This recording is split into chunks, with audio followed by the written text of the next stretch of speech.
I know it may look like this is a long video, but it really isn't. In fact, it should only take around 5 minutes to finish this review.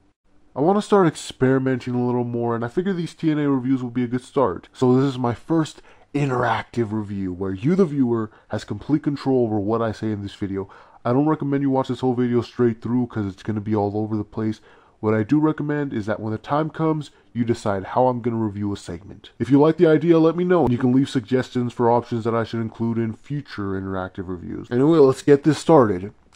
How do I feel about TNA as of late? Has it really been as great as everyone says it is?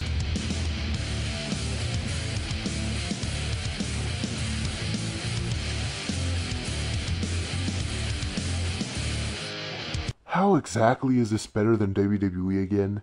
Someone can explain that to me, because I sure can't think of a reason. It's been drained of all the life it used to have. Their storylines are boring, predictable, and repetitive. And if it weren't for all their ex-WWE talent they have now, their roster would be full of nothing but irrelevant jobbers. I mean, all you gotta do is look at each of their divisions to see how screwed up their roster is. They don't have a tag team division anymore. They have 2 real tag teams. That's it. I'm not counting all the random jobber teams they put together just to take up space. They don't have an X division anymore. It's just random guys that we know nothing about that show up on TV occasionally and get squashed by whoever the champion is. In just 1 year, they lost double the amount of knockouts that they have left on their entire roster right now, and they're going to continue to lose more. Their TV title scene is limited. How many people pose a legit threat to Joe? How many of those people aren't already busy doing something else? Their main event scene has gone in dough. I mean, they have the right talent, but their booking is just bland, uninteresting, and repetitive. It's just the same feuds over and over and over again. Then on occasions you'll get a mid-card feud that's not for a title that ends up just being a waste of time. That's the TNA we have today. So again, this is better than WWE. How? But anyway, this video contains 2 reviews. You can skip ahead to this week's review or listen to my review of last week's episode as well.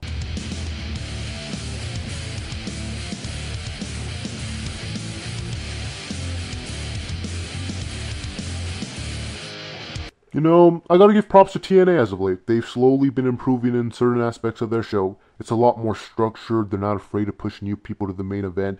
Their wrestling is obviously much more entertaining than WWE's, and they're willing to do things that WWE wouldn't do. They can go outside the box, try new ideas, see what works. So big ups to TNA on that. But anyway, this video contains 2 reviews. You can skip ahead to this week's review, or listen to my review of last week's episode as well.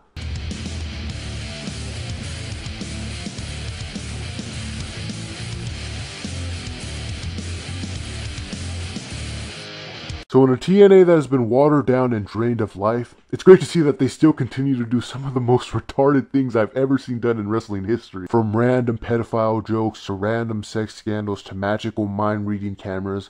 It's nice to know that Vince Russo hasn't lost his touch.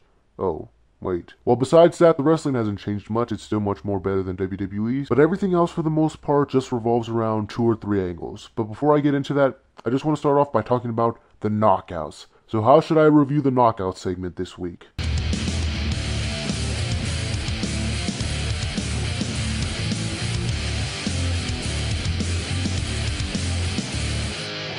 I do not remember the last time we had this many implants in a TNA ring at one time. Not only did we have the 10 remaining knockers on the roster, but we had both Christy Hemme and Tiffany's tits were there too.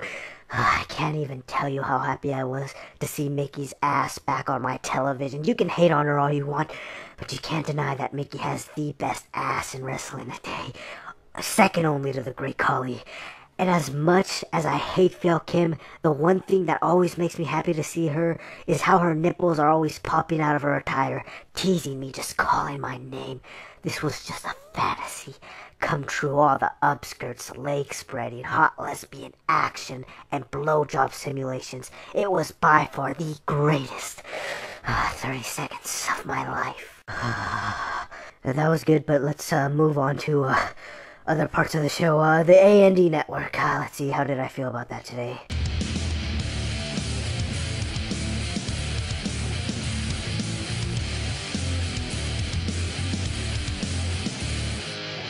It's really depressing to know that this right here is the entire Knockouts division, and none of them matter anymore. They made a big deal about Mickie James returning, even though all the other Knockouts have been gone for just as long. Besides them, Brooke has been demoted dramatically, and to think at one point they were trying to push her as the new face of the Knockouts to replace Velvet Sky.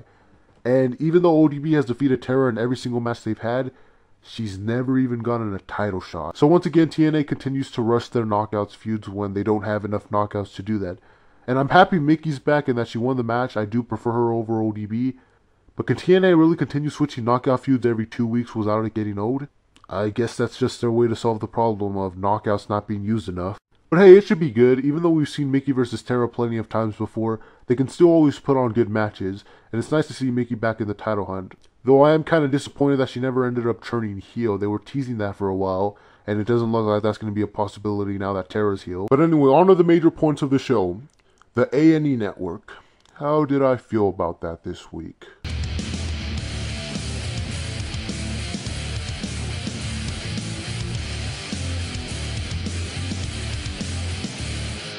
So I can express just how sick I am of them taking up TV time every fucking week. This was your typical knockout match, all these whores just repeating each other's moves, botching all over the place, boring shit. And what the hell are the knockouts even still doing on the show anyway? Wasn't Bruce Pritchard gonna can them all anyway? Jesus Christ, this train wreck right here is a prime example of why none of these talentless bimbos should even be employed right now. Please get rid of the knockouts already. I don't want to see wrestling to see hot half-naked sluts. I can watch porn for that. Anyway, on to something that really matters, the A&E Network. Let's see, how did I feel about that this week?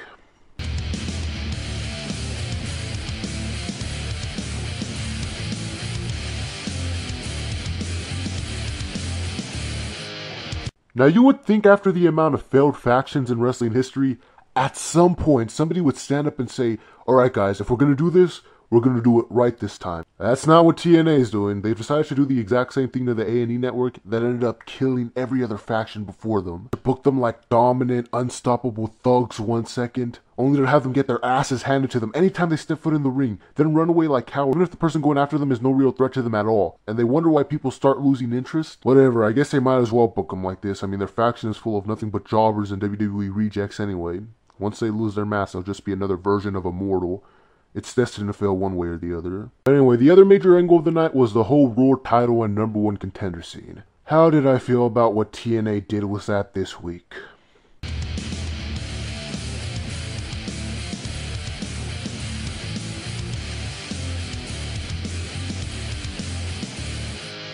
I know usually a lot of people get pissed off when a faction gets booked to look like wimps that run away from a fight, but in this case, I don't think it hurts them much at all. I mean, for one, it's helping to make the other wrestlers look strong. For two, this is a faction full of rookies. We can't expect them to dominate everything 100% of the time. And third, it gives this storyline more of a reason to get hotter. As long as they aren't completely jobbing out every time and can still do cool things like tonight, it works. Then when they do fail, it gives them more fuel to step up their game and get even more hardcore, break even more bones to redeem themselves. It's basically like what Chris Jericho said in an interview one time. You can lose as many matches as your credibility can take, you just have to know how to get the heat back afterwards, and I think A&E Network does a good job at getting their heat back. But anyway, the other major angle of the night was the whole Raw title and #1 contender scene. How did I feel about what TNA did with that this week?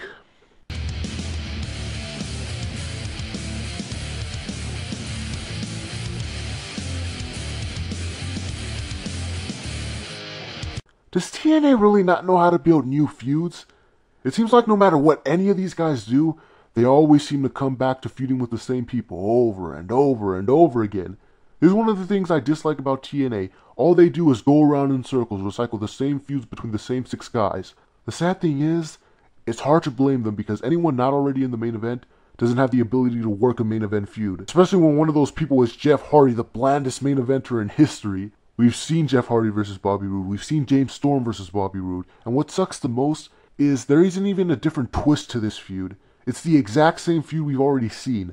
Bobby Roode screwing James Storm out the title. Roode and Hardy for the title. There's nothing different about it. At least in WWE, where John Cena is always in the main event title picture, it's a different story each time. Even when it's between the same wrestlers, the Cena-Punk feud of this year is completely different from the Cena-Punk feud of last year.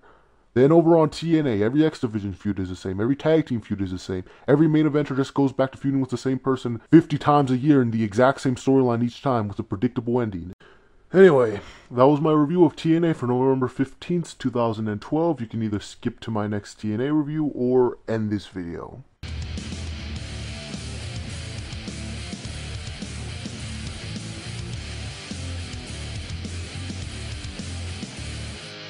I actually don't mind that Storm got duped into giving up his title shot. I mean, sure, it makes him look like a complete dumbass, but if you want to throw logic into the situation and say, oh, a smart person would never do that, what would you expect from someone who drinks 20 pounds of beer every day?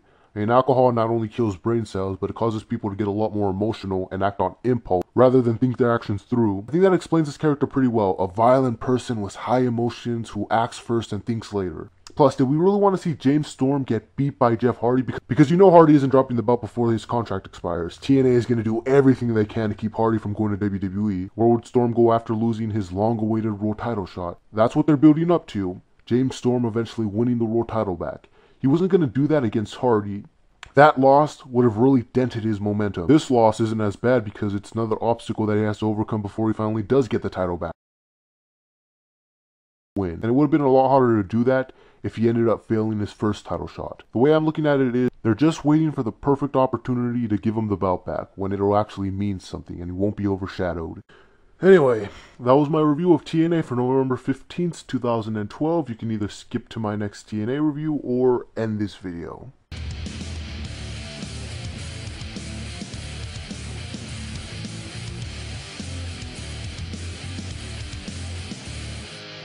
One thing that you can't take away from TNA is that they have the hottest wrestling fans in the world, conveniently always in the front row for some reason, even when the hot redheaded chick is unable to take a rightful spot there. Though I was able to spot her elsewhere tonight, thankfully, something to keep me tuned into the Jobbers promos. Speaking of which, this was GUTCHECK night, a night that revolved around the people who won't make it on the main roster for at least another 6 months. But it's up to you, was this really a good episode?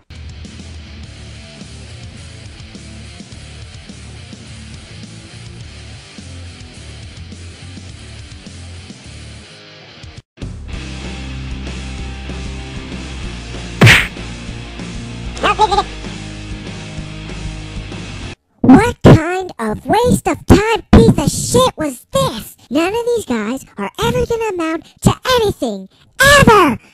Why in the fuck would you dedicate an entire goddamn episode to these jobbers? It's not enough that you barely do anything with the guys that you already have, but now you take their time away and give it to a bunch of no-talent hacks that you know are all gonna have forgettable failed careers? Where the fuck is the logic in that?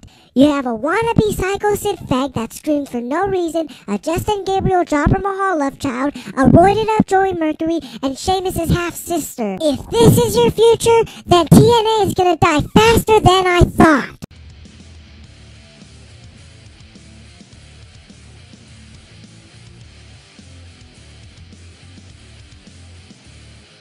This is one of the decent things about TNA. They're at least trying to make way for the future. This was their way of putting these guys back out there for the fans so we don't forget who they are. The fact that they dedicated an entire episode to them and put a few of their angles on the back burner for them goes to show how much TNA is trying.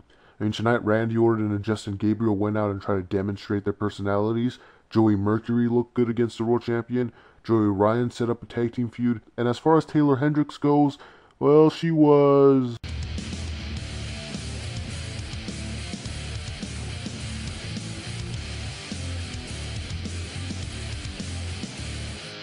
Look, I get what TNA is trying to do, but it fails. They're not going to bring any of these guys to the main roster anytime soon, so what was the point? By the time they do bring them in officially, we'll have forgotten all about them, or at most the memory we'll have of them is, oh yeah, they're the one that had that one match. And TNA has an upcoming pay-per-view, I don't even know what the pay-per-view is called, but they wasted a week that could have been used as pay-per-view build. And what's Samoa Joe doing? Where was Mickie James? Why did no one care about the A&D network tonight? A lot of stuff got put on hold for this.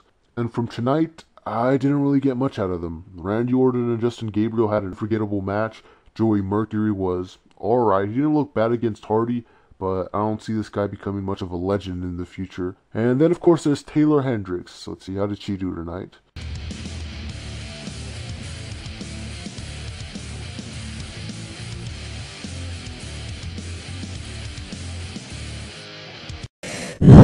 Finally, Taylor's milky, sexy ass finally comes back to the Impact Zone. I don't mind that she's still Velvet's signature shake for her entrance. I mean, it's more fitting for Taeler anyway. I mean, you know, she could call it the milkshake.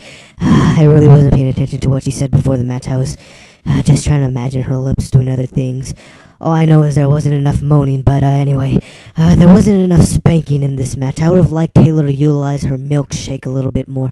You know, maybe some more kissing or naked bear hugs or roll-ups like this. I'm also very disappointed that Mickey's ass wasn't on my TV this week. But other than that, I guess it's okay, I give it 6 out of 10 dodos, but anyway, back to the review. That's just the gut check portion. Let's see how the rest of the show was.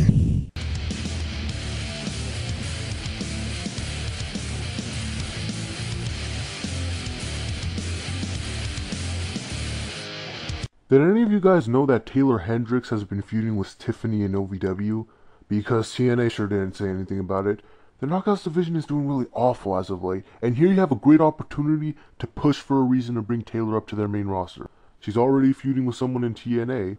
They could have played on that here, or at least mentioned it. They need more knockouts, and there's already a feud in place for Taylor to be in. Just feels like they wasted an opportunity. Anyway, it really is funny how much of a better worker Taylor is as a heel, because when she's a face, it's like she loses half her wrestling ability and suddenly oversells everything. Just kind of funny. But anyway, that's just the gut check portion. How was the rest of the show?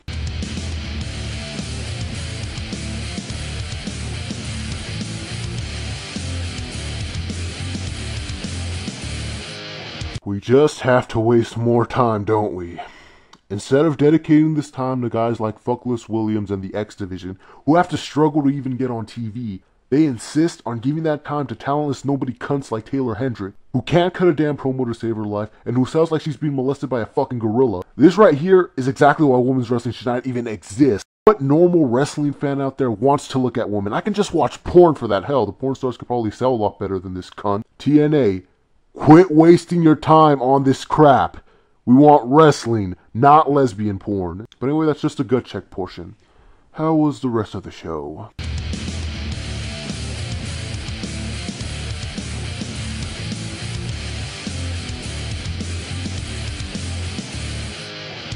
The rest of the show did a decent job. I can't say it had me on the edge of my seat, but it was progression. The A&D network killed Eric Young. That was kind of cool.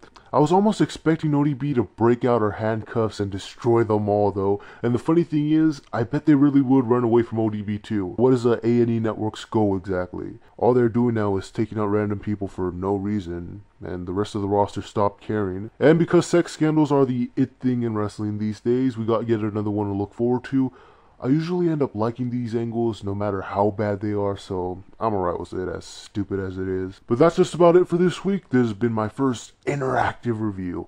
It's a work in progress, feedback much appreciated. Let me know what you watched, what I should keep, get rid of, if you agreed with anything, and all that good stuff. I'm going to try to do TNA more often, because that's what the people want, and I'm all about people power. This has been MTO, with the MTO Mar review, saying yada yada yada, blah blah blah. The end.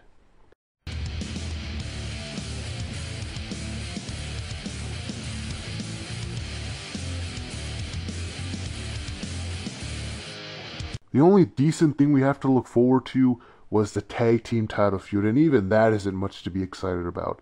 I mean, another Matt Morgan Hernandez feud. Chavo being as boring as he was in his entire WWE career. You know, it's too bad Vince Russo isn't in TNA anymore. I bet he'd have the balls to bring back the Kerwin White gimmick. At least Chavo was entertaining then. Everything else is just the same as usual. We're back to Bobby Roode blindsiding Jeff Hardy every week, the never-ending AJ Styles-Daniels feud, and random storylines that make no sense. Yet another sex scandal and another Austin Aries Bully Ray feud. Am I wrong about TNA recycling the same feuds over and over again? But that's just about it for this week. This has been my first interactive review. It's a work in progress, feedback much appreciated. Let me know what you watched, what I should keep, get rid of, if you agreed with anything, and all that good stuff. I'm going to try to do TNA more often, because that's what the people want, and I'm all about people power. This has been MTO, with the MTO Mar review, saying yada yada yada, blah blah blah. The end.